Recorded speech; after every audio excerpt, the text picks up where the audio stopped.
The Kenya Demographic Health Survey of 2014, roughly 1 million girls in Kenya miss out on education each month because they are unable to afford menstrual products. This means at least 1 in 10 girls, or 65% of the Kenyan women population, suffer from period poverty, a matter that is defined as lack of access to clean sanitary towels.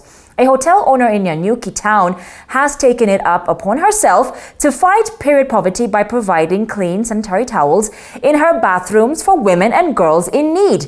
An interesting initiative similar to that of free government condoms in public building washrooms. Our reporter Zaina Mohammed visited the hotel in Nanyuki town and filed this report. Situated at the heart of Nanyuki town in Laikipia County is this aesthetically pleasing restaurant. From the outside, the restaurant looks like any other restaurant in the country. However, this restaurant is unique because of the personal initiative of the head chef and owner, Andrea Heltcher. It's a beautiful restaurant. Thank you. It's much bigger than the first one. Why Nanyuki though? So my husband is from... Andrea, who suffers from polycystic ovary syndrome (PCOS), which causes irregular periods, has in the past been caught off guard without menstrual products, a matter that inspired her over 5 years initiative of putting menstrual products in the washrooms in her restaurant. Well, I have PCOD, so I have very irregular periods. And so sometimes, I'd get them up to 2 or 3 times a month. So yeah, that's, for my own struggles, and I've been, in the same positions where I've been quite stuck and didn't know what to do.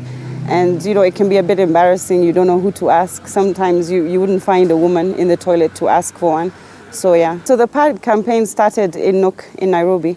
I felt like sometimes women, sometimes you're unprepared. If you have, a condition like I have myself, you can be caught off guard. And can you imagine going to a restaurant or you're on a date or something, and you don't have it available, to you, or you don't have anyone you can ask for, maybe you're shy. So it came actually from my own personal experiences and stories.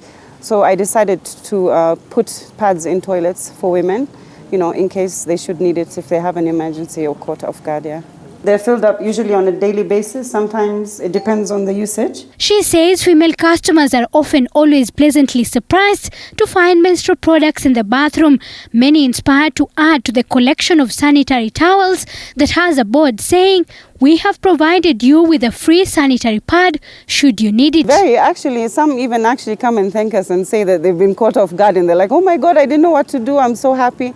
And it's actually quite nice because sometimes you even go there and you find it filled up with more pads and panty liners and tampons. So women actually even take theirs out of their bags and put it into the basket, which I find quite nice, yeah. So usually we put different kinds, yeah. There's some for heavy flow and... The collection is refilled at least twice a week, with the male workers in the restaurant playing a big role in ensuring the products are in the weekly shopping lists. Well, any given time we'd have about 15. It depends on the traffic, when it's busy, or it really depends. Sometimes we'll fill it up twice a week, sometimes once a week. Sometimes again people donate, you find women have filled them up as well. So it varies, really it does, yeah. But we always make sure there's a minimum of about 10 in there, yeah. Surprising enough, the cleaners are men, and they actually come and say, they added to the shopping list, so we need more pads for the ladies' toilets and everything. So which I find really nice as well. Yeah, that they're also taking, responsibility to make sure that it's available for the women in the toilets, most of our staff, yeah. Andrea wishes that this initiative is adopted by other restaurant owners across the country. People can do it, and if people can afford it, I think it's something you should definitely do.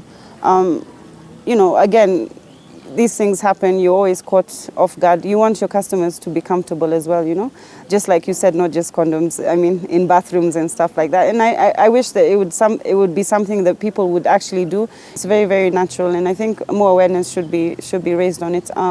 We have, a few months ago, we went to, some villages around Nanyuki, and would see women in villages where we donated, and also children's homes. So it's something that we also want to continue doing as well, donating to women in villages and in children's homes, yeah. Kenya, despite being the first country in the world to zero-rate menstrual products in 2004, it still has a long way to go as far as period poverty is concerned. The Kenya Demographic Health Survey of 2014 estimates that roughly 1 million girls in Kenya miss out on education each month because they are unable to afford menstrual products. This despite the government supplying free condoms in bathrooms of almost all public buildings. Zainab Mohammed, TV47 in Nanyuki town in Laikipia County.